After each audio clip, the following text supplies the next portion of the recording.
You know, a good friend of mine won the World Taxidermy Championships in whitetail deer. And you know what? He did it with a pre-molded eye. Now, he didn't use one set in foam, but what he did is he took the eye and set it himself with epoxy. Now, the concept is exactly the same. The concept is using a solid material to capture that exact expression of the eye and lock it right in. And then when we put the skin over it, what we see is what we get. You know, when you use clay to set an eye, that clay has moisture in it. When the hide is applied over it, the hide's wet. The hide starts to dry, which means the moisture starts coming out of the hide. Well, there's still moisture locked into that clay underneath. And when that moisture starts coming out through the hide that's trying to dry, it rehydrates it. And that rehydration moves things around. And it can actually cause the anatomy to deform. So world champion eye sets are basically done with a pre-molded eye. Now up here in the eye area, I want to explain something. This is the upper eyelid right here, and then above it is the upper eye swell. What we want is good, crisp separation between the two, because what that separation actually is that upper eyelid tucked in to the crease along the upper eye swell. I'm going to take my marker and I'm going to draw that area right in, right there. And what I'm going to do is I'm going to come in with my scalpel and I'm going to trim that out a little bit. I'm going to make it a little deeper.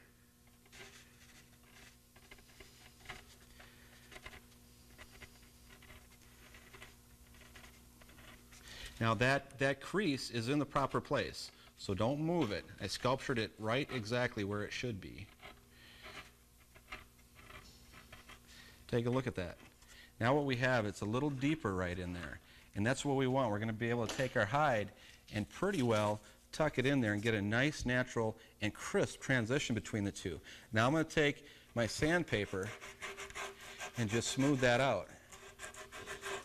And I tell you what, that's going to be one beautiful eye set.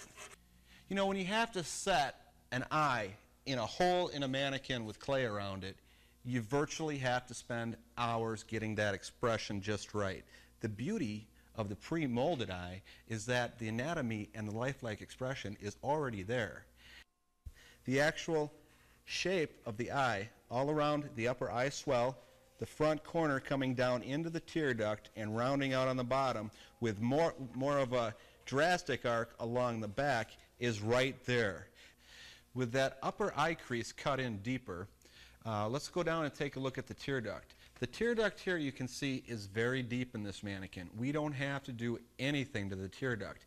We're going to be able to just take our tear duct hide, tuck it right in there. It's going to hold it tight and hold it in position. That's great. We take the fleshing cone, put it right in the eye, and here's the black edge that we need to flesh right up to. Do not remove that, because that's what goes right between the juncture of the eyelid and the eye. But what we want to do is we want to flesh right up to that point. And the more detailed you get and the more exact you can get, the better your eye set will be. So we're going to take our scalpel and flesh right up to that point and flesh it out. You can see you can get it thin right to that very edge. Just don't go beyond. This is really the key to a good eye set. You get this right, your eye set's going to be beautiful. This is a critical area. All right. Now let me remove the fleshing cone. And if I put my finger right on that edge, it's very, very thin. That's what we want. We're going to be able to take that eyelid, put it right around the eye. It's going to dry there and take on the natural expression that we have sculpted in the pre-molded eyes. I'm going to do that all around. Now you really know that you've done a good job fleshing right around the eyelid when you get down to the row extending right along the edge of the inside of the eyelid of little round glands that I've been running my scalpel blade over.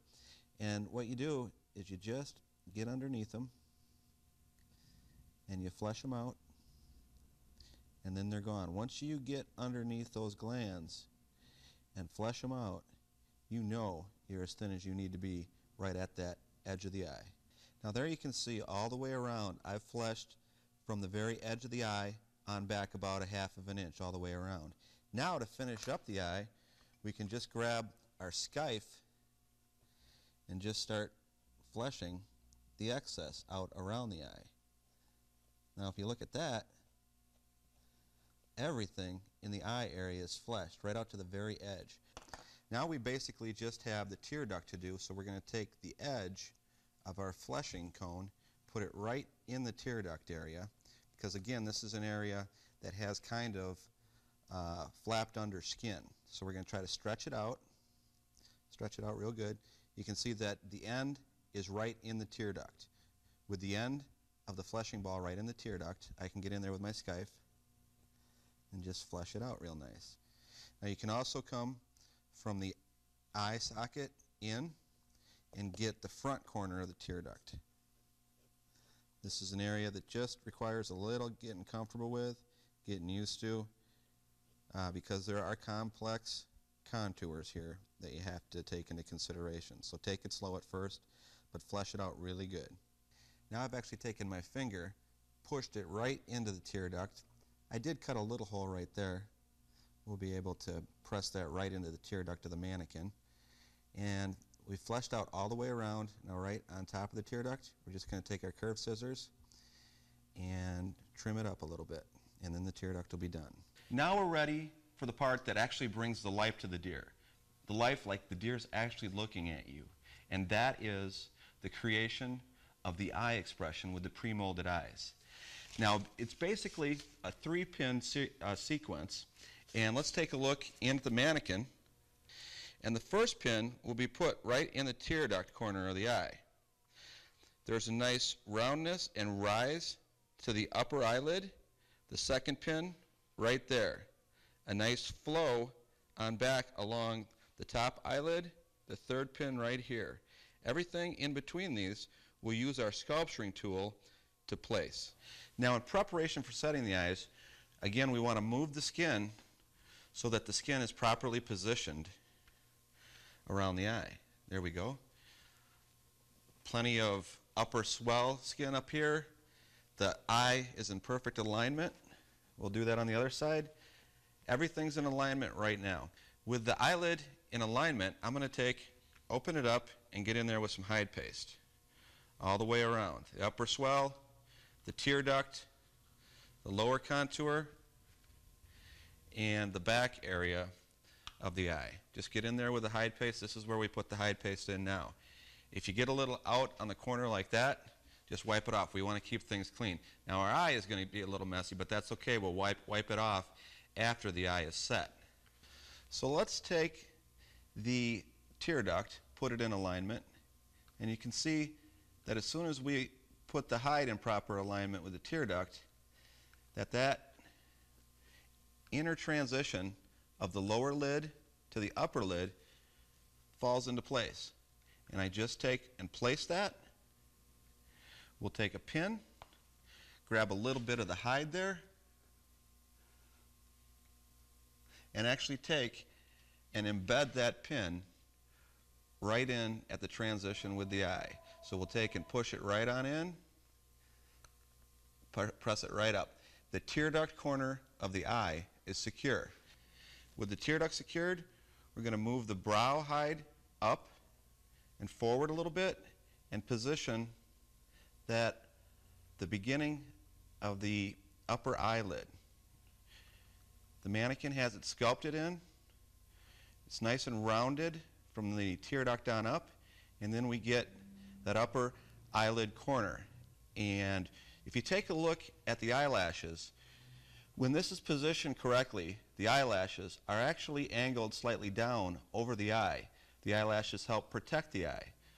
So once you get the skin right along that upper contour towards the upper eyelid and your eyelashes are positioned correctly, in that upper eye corner, just take a round pin, grab a little bit of the hide, and right into the mannequin. And just like in the tear duct, we're going to press that in till we hit the mannequin. As we move back towards the back corner, we're going to take that eye and put it right in place on the top eyelid of the mannequin. And again, take a look right here. See those eyelashes? They're actually angled down over the eye. They're not straight out and they're not up.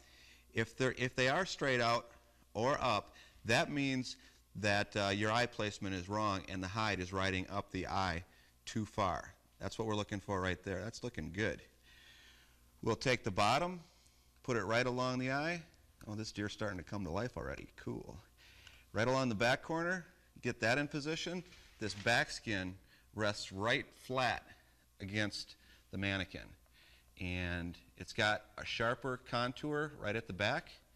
And that's where we're going to put our third pin. Right in there. Grab a little bit of the hide, right into the mannequin. Press it in till it touches the mannequin. Look at that. All right. We got some really nice, alert, lifelike expression to this eye. If you can remember, we cut a nice ridge in the transition between the eyelid and the upper eye swell. Right now, we can go in there and feel where that is. It's right there.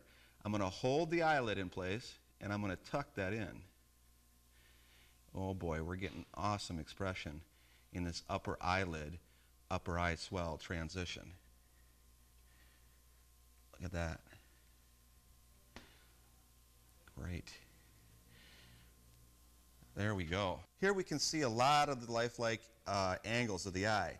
The nice tear duct secured and transitioning on up into the contour with the upper eyelid. Now take a look at the angle of these eyelashes coming off. They're coming off at a 45, and that's exactly what we want because that's how they are in nature, to protect the eye from any dust.